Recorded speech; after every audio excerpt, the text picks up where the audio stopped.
You want to know why you must earn a Ph.D. degree. Ph.D. stands for Doctor of Philosophy.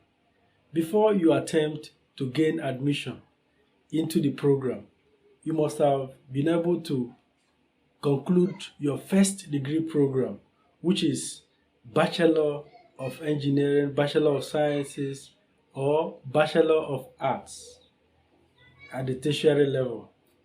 So after completing your first degree, you may want to do your second degree, which is Masters, and it is only when you have concluded your Masters, satisfying certain minimal conditions, that you can now opt for a PhD program. Let me be clear about this. In your Masters program, you must have to get a CGPA of up to 3.5 on a 5-point scale, or 3 point on a 4-point scale, for you to be eligible to earn a PhD position in the Nigerian university. So it varies from university to university.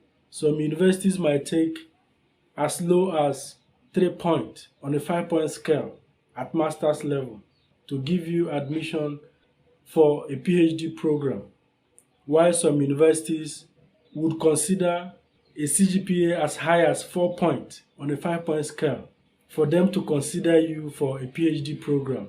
So whichever the case, you must bear in mind that your master's degree performance will earn you a place for a PhD program.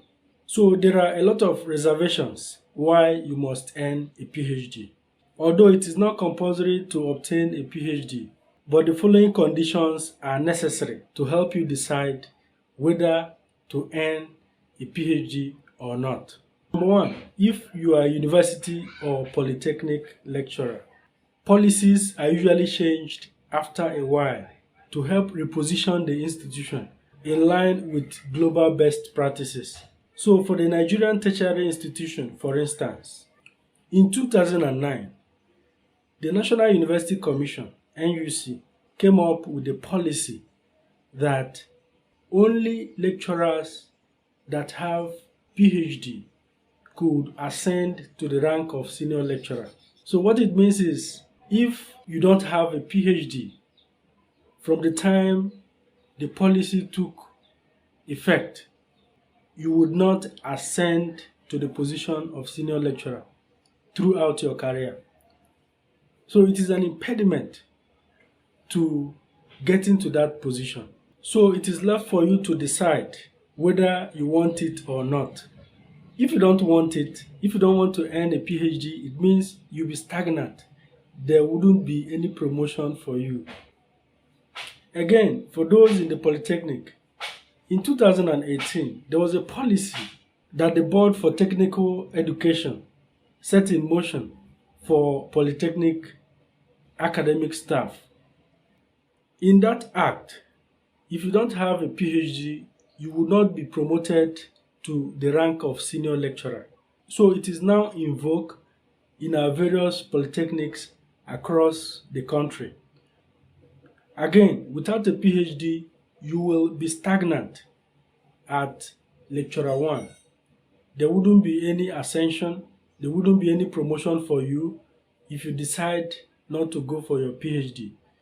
So it's left for you to consider whether to factor in these conditions in order to rise, or to be stagnant in your current position and retire without having to get promoted to the highest echelon of your career. By the way, my name is Aga Ndukwe, and I'm here to help you understand the reason why you must earn a PhD to grow in the university environment. It's been up to 4 years since I earned a PhD, and I'm delighted to talk to you about it. Another reason why you must earn a PhD is to cover the curriculum of your course. If you're ambitious and you want to explore all the course contents offered by the university of your dream, it will be a must for you to undertake a PhD program. Although some universities do not offer coursework at PhD level. Some offer coursework. So for those that offer coursework, you will stand a chance to cover all the course contents of your course in that particular institution. So I wish you well if you desire to take up the challenge to earn a PhD in the institution of your dream. If I omitted your institution or your place of work in our discussion today, let me know in the comments. I will see you in the next one. Bye-bye.